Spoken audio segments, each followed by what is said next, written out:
அடுத்த கேட்டகரி என்ன அப்படின்னு பார்த்தீங்கன்னா ஃபோட்டோகிராஃபர்ஸ் அண்ட் கண்டென்ட் கிரியேட்டர்ஸ். இவங்களுக்கு எல்லாமே என்ன மெயின் திங் என்ன இம்பார்ட்டண்ட்டாக இருக்கும் அப்படின்னு பார்த்தீங்கன்னா கேமராஸ் தான். ஏன் அப்படின்னு பார்த்தீங்கன்னா அவங்க வீடியோ ஷூட் பண்ணுறதுலேருந்து வீடியோ எடுக்கிறதுலேருந்து எல்லாமே பார்த்தீங்கன்னா கேமராஸ் தான் டிபெண்ட் ஆகிருக்கும். இப்போ ஒரு ஸ்மார்ட் ஃபோன் எடுத்துட்டிங்க அப்படின்னா அதில் நிறைய சென்சார்ஸ் பார்த்தீங்கன்னா இருக்கும்.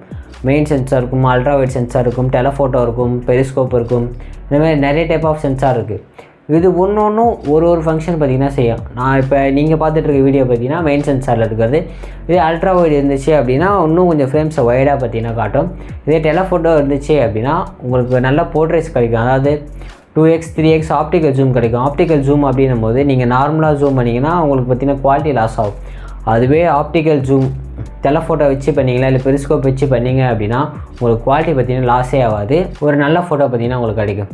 அதே விஷயம் இன்னொரு மித்து கூட இருக்குது. அதாவது பார்த்திங்கன்னா இப்போ ஒரு நார்மலாக போய் நம்ம கேட்குறோம், ஒரு பர்சன்ட்டை கேட்குறோம் அப்படின்னா 50 மெகா பிக்சல் நல்லாயிருக்குமா இல்லை 200 மெகா பிக்சல், இந்த ரெண்டு ஃபோன்ஸில் இருக்க ஃபோட்டோஸ் எடுத்தால் எது நல்லாயிருக்கும் அப்படின்னு கேட்டிங்கன்னா நிறைய பேர் சொல்கிறது 200 மெகா பிக்சல் தான் நல்லாயிருக்கும் அப்படின்னு. ஆனால் ஒரு மெகா பிக்சலை மட்டும் வச்சுக்கிட்டு ஒரு இமேஜோட குவாலிட்டி பக்காவாக வருமா அப்படின்னு கேட்டிங்கன்னா கிடையாது.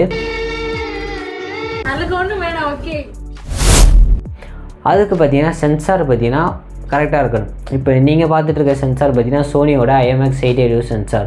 இது பார்த்தீங்கன்னா 50 MP தான். ஆனால் இதை விட இதே செக்மெண்ட்டில் நார்மலாக ஒரு ஃபோன் இருக்குது, என்கிட்ட இன்னொரு ஃபோன், அது பார்த்தீங்கன்னா 50 MP.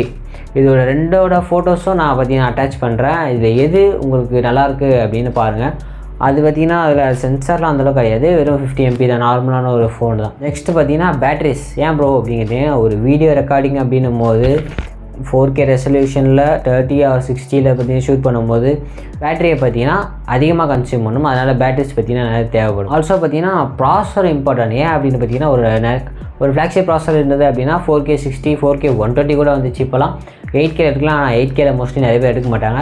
4K ஃபுட்டேஜே ஓகேவாக இருக்கும். நெக்ஸ்ட்டு இதில் பார்த்தீங்கன்னா உங்களுக்கு எக்ஸ்ட்ராவாக ஸ்டோரேஜ் பார்த்தீங்கன்னா இன்க்ளூட் ஆகும். அப்புறம் நீங்கள் எடுக்கிற எல்லா ஃபோட்டோஸ் அண்ட் வீடியோஸ் எல்லாமே பார்த்தீங்கன்னா உங்கள் ஸ்டோரேஜில் தான் இருக்கும். அதுலேயும் பார்த்தீங்கன்னா UFS ஸ்டோரேஜ் டைப்ஸ் பார்த்தீங்கன்னா இருக்குது.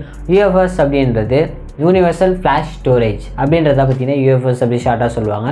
இதில் பார்த்தீங்கன்னா 2.1 3.1 4.1 இதை UFS பக்கத்தில் எந்த நம்பர் பார்த்தீங்கன்னா பெருசாக இருக்கோ அதெல்லாம் பார்த்தீங்கன்னா அதுக்கேற்ற மாதிரி பர்ஃபார்மன்ஸ் அதிகமாக இருக்கும்.